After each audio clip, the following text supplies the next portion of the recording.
let's hear the story of Janmāsthami, the birth of Shri Krishna. It was a day of merriment as the Princess Devaki, the cousin of Kans, was getting married to Vasudeva. Kans was very happy for this union and decided that he must drive the chariot carrying the happy couple himself. All of a sudden, a sense of gloom and fear overcame everyone, and a voice can be heard from the sky. The voice said, "Kans, O fool, the same couple that you are carrying today will be the cause of your destruction.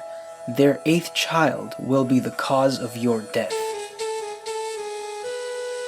Immediately, Kans wanted to kill Devaki, but Vasudeva begged for her life and promised to give him every child they would have. Vasudeva was known by everyone as a man of truth, so Kans agreed. Kans called his guards and instructed them to imprison Vasudeva and Devaki in the dungeons. They stayed in imprisonment for a long time. Devaki gave birth to their first child. Kans came, took the child, and destroyed it. He continued to do so to 6 babies, much to the devastation of Vasudeva and Devaki. The 7th child was about to be born, and by this time Bhagavan was getting ready to descend to earth to put an end to the evil Kans. Bhagavan called on Yogamaya Devi, his Shakti, and told her to arrange for the 7th child in the womb of Devaki to be transferred to the womb of Rohini, who lived in Gokul.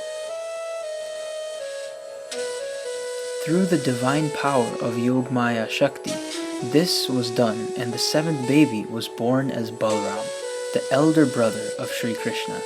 Now it was time for the 8th child to be born. It was the eve of the birth of Krishna.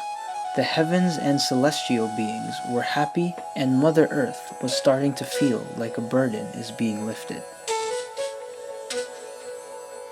Bhagavan appeared in front of Devaki and Vasudeva in the form of 6 feet tall Chaturbhuj, Krishna with 4 arms, in all his magnificence and glory.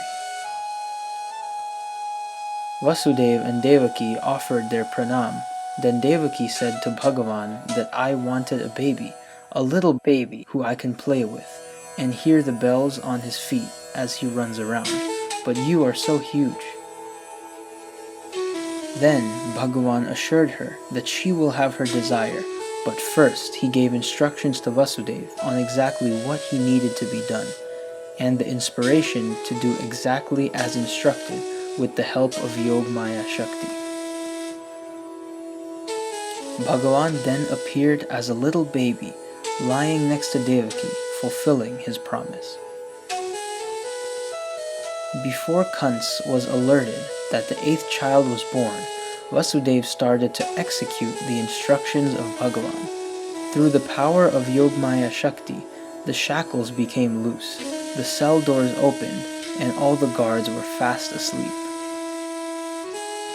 Vasudeva took baby Krishna in a basket and started on his journey to cross the Yamuna river to his friend's house in Gokul. Vasudeva safely made it to the house of Nanda Baba. There again, through the power of Yogamaya Shakti, Nanda Baba's wife, Yashoda Maya, had given birth to a baby girl. Vasudeva was instructed by Bhagavan to enter the home and exchange the babies. The mother would have no memory whether the baby was a boy or a girl, so Vasudeva took the baby girl and left baby Krishna next to Mother Yashoda and made his way back across the river. Upon re-entering the jail cell, everything went back to normal and the guards awoke. News reached Kans that another baby was born.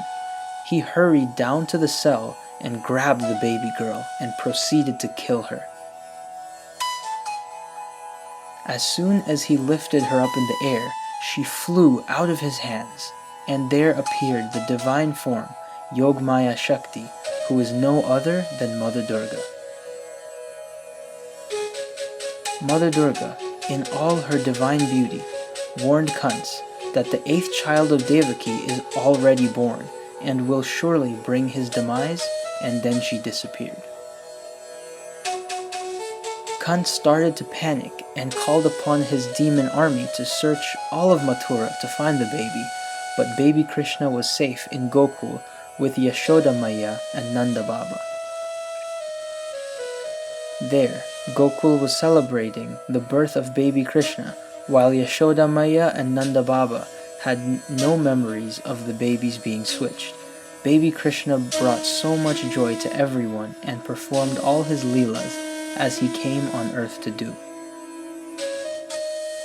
Everyone loved him, and he became the true expression of love and devotion. At the same time, he destroyed many demons and evil beings and accomplished the task of destroying Kans when he was 11 years old. On this auspicious occasion of Janmāsthami, we celebrate our love for Sri Krishna, and we celebrate the destruction of evil forces and the prevalence of truth and virtue. Bal Krishna Bhagavan Ki Jai!